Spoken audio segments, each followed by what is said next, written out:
I'm excited to be talking about these movies. Oh man, this one's like special to me. So I'm really excited to talk about this.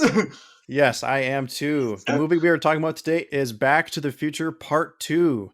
Alex, I have to ask you, what was your experience first watching this movie, and what has been your experience watching this movie ever since? Oh, that is interesting. So it's actually kind of funny because when it came to the Back to the Future movies, I watched like one and I think three probably the most because one I had on VHS tape and three was always on like TV and stuff like that. But two, I never really watched that much. I saw it when I was really, really young. I think I was somewhere up to like 6 or 7 years old. And I remember it was playing on TV and I never got to see it in its entirety until I got it on DVD for Christmas one year. And I remember my first exposure was the scene when they get back from 2015 and they get back to 1985 and it's just Biff world. And I was like, what is going on? What is this movie? And I realized it's Back to the Future Part 2. And I'm like, what? And my mom like doesn't like dark movies, so she kind of never like gravitated to watching it. But me, I was like, I love Back to the Future. So when I got the DVD trilogy, I was like, okay, I'm going to watch part two in its entirety. And when I watched it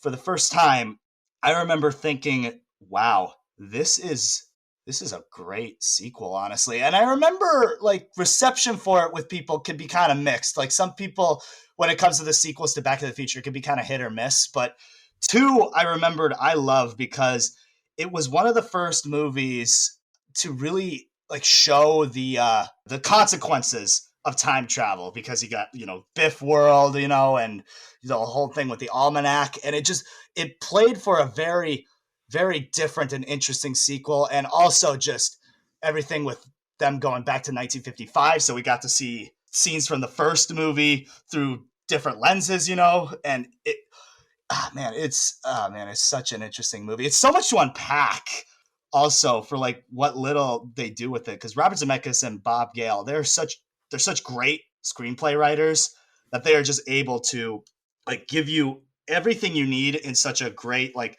digestible time. Like there's no fat on any of these Back to the Future movies. It's like it gives you everything you want right then and there. And two is such a great like bridging movie like for the sequels, for the trilogy. And oh man, it's like every time I go back to it and I think about it, it's just like there's another thing I love about it, and it's so great. Like now, it's like I watch it and it's like I can't watch part one without having to watch like two or three because it's like they feed into each other so well. And I was like, I gotta watch two. Like I remember I went to the gym not too long ago and I was watching part two on my phone because I have it on my Movies Anywhere account, and I was just watching it on the treadmill, and I'm just like, oh man, I love that I could just pop in this movie at any time.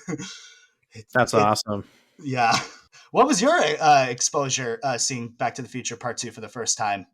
That's a great question. So the first time I saw the first movie back in my teenage years, my younger teenage years, I would say.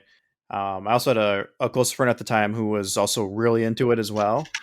And then I hadn't actually seen the second or third one for a while after that. I was probably in my 20s by the time I actually saw the other two movies. I had maybe seen bits or pieces on TV or whatever, but I hadn't actually like seen the whole movie until a little bit later on, like years later.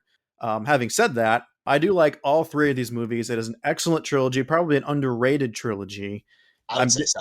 I mean, people talk so much about the first one, and rightfully so, but the other two movies are still very, very solid. Each one kind of has this undeniable, like magical quality to it that, to me, kind of like it both like encapsulates and extends like past its time in its own way. So I think it's a great trilogy of movies, and everyone always says, the second movie is the darkest. It's the Empire Strikes Back of Back to the Future, or whatever trilogy they're talking about, right? But this really is in a way, and I really appreciated it for that. Oh, absolutely. Like I remember, because one great thing about this is that Steven Spielberg was executive producer on all three of these movies, and I remember an interview with him on the DVD, and he explicitly drew comparisons to Empire Strikes Back. And after I heard that comparison, I was just like, oh, that is absolutely like a very like a great comparison because it does like push the story forward like Empire does because it leaves the characters in such a different note. Like, it has a much more uplifting ending than Empire Strikes Back, admittedly, but that crazy cliffhanger at the end, and you're just like, what? Like, it's actually funny talking about that ending cliffhanger. Like, this is just a funny little story. So a lot of my friends, like you, didn't really see these movies until they were like closer to like their teens or their 20s, and that's fine and whatever. And I remember I was showing my roommate Carlos these movies when we like first started hanging out, and we got to Back to the Future Part 2, and it got to the scene when Doc is in the DeLorean and he's flying during the thunderstorm in 55, and after they burn the almanac and they're like, let's get our asses back to the future.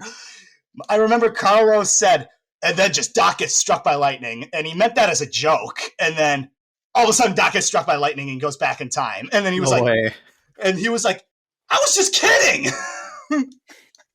I had to bite my tongue so hard when he said that, because I was just like, oh, dude, you have no idea what's coming. That's awesome. Oh god, I love watching these movies with other people, because it is like every time you watch them, it's just like you got to go back and you got to keep finishing the trilogy. And oh man, I don't know what else I could say about it. Like, God,